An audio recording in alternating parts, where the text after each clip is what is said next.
That device you're holding right now, the one you're probably watching this on, it's a marvel, right? Glass, silicon, aluminum, all fused together to connect us to the world. But deep, deep inside, its power comes from the Earth. And the story of how it gets from that Earth into your hand, well, it's one the technology industry would really rather you didn't know. Because our modern convenience, our connected lives, they're built on a foundation of what you can only call modern day slavery. Go ahead, pick it up, feel its weight. That smooth, cool surface. It feels like progress, like innovation, like the future. But that future is powered by a dark past and a brutal present that's happening right now in the soil of Central Africa. You see, the beating heart of your phone isn't the processor, it's the lithium-ion battery.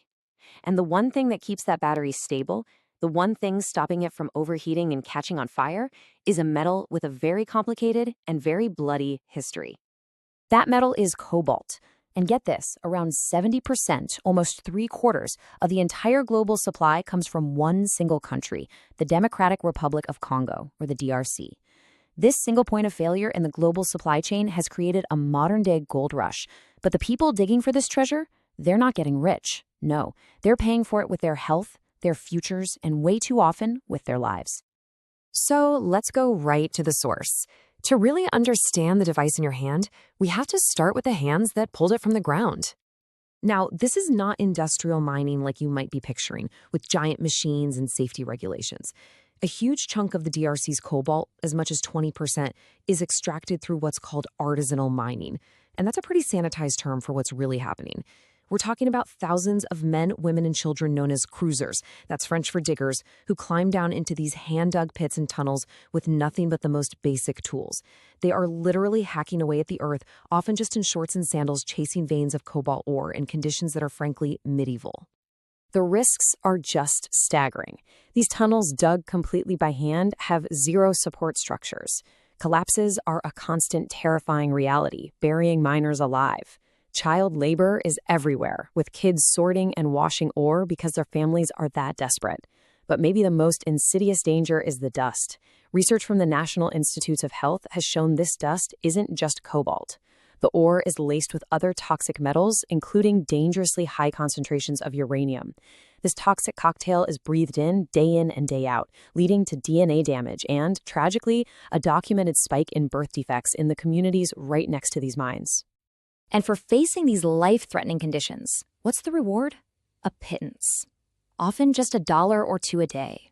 And the corporate response? Well, according to the Walk Free Foundation, only 8% of electronics companies even commit to providing living or fair wages in their supply chains. This economic desperation is the fuel that keeps this entire brutal system running. For them, it's not a choice. It's survival. So this brings us to the absolute core of the issue. If the conditions are so horrific, and if child labor is so widespread, how in the world does this blood cobalt end up in products made by companies that all claim to have zero-tolerance policies? Well, it happens through this multi-stage system that works like a great laundering machine, one that's deliberately designed to wash the filth from the supply chain and make the cobalt completely untraceable. Let's just follow the journey. First, the cruiser crawls out of the mine with a sack of ore and sells it to a local trader. These traders then sell that ore to larger processing and smelting companies, many of which are foreign-owned. And it's here, at the smelter, that the magic trick happens. The artisanally mined cobalt, the stuff tainted by child labor and horrific conditions, is thrown in and combined with cobalt from large-scale industrial mines. Think of it like a single drop of poison being added to a huge barrel of clean water. Once it's mixed in, the entire barrel is contaminated. It's impossible to tell which drop came from where. And look, you don't have to take my word for it. This quote comes directly from expert testimony during a U.S. congressional hearing on this very topic. They just dump it all and send it out as one product. It's that simple, and it's that cynical. The ore from thousands of artisanal miners is all commingled, smelted down, and exported as a single, homogeneous, and now chemically untraceable product. The blood has literally been washed away. Which brings us to the one unavoidable question. After this laundering process, after all the mixing and smelting, how can any technology company on planet Earth look you in the eye and guarantee that the cobalt in their batteries is 100% free from child labor or human rights abuses? The simple answer is, they can't. And that right there leads us to the final piece of the puzzle, a carefully constructed wall of corporate plausible deniability. It's a system where the brands at the very top of the supply chain can claim complete ignorance of the horrors happening at the very bottom. On one side, you have all the polished corporate language. You hear companies talking about their supplier code of business conduct and their due diligence program to identify and trace minerals. But on the other side, you have this stark reality.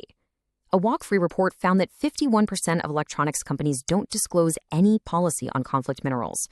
The Business and Human Rights Resource Center has documented how private audits consistently and conveniently fail to detect child labor.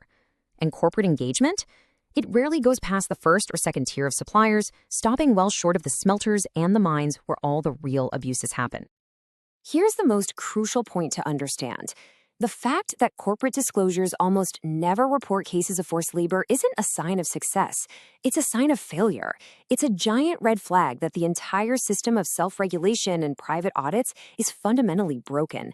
It's become a box-ticking exercise designed to provide legal cover, not to uncover the truth and protect human lives. And if you think this problem is bad now, just wait. The situation is about to get exponentially worse. The demand that created this crisis is nothing compared to what's just around the corner. A 13% annual growth rate? That's explosive. And it's not being driven by smartphones anymore.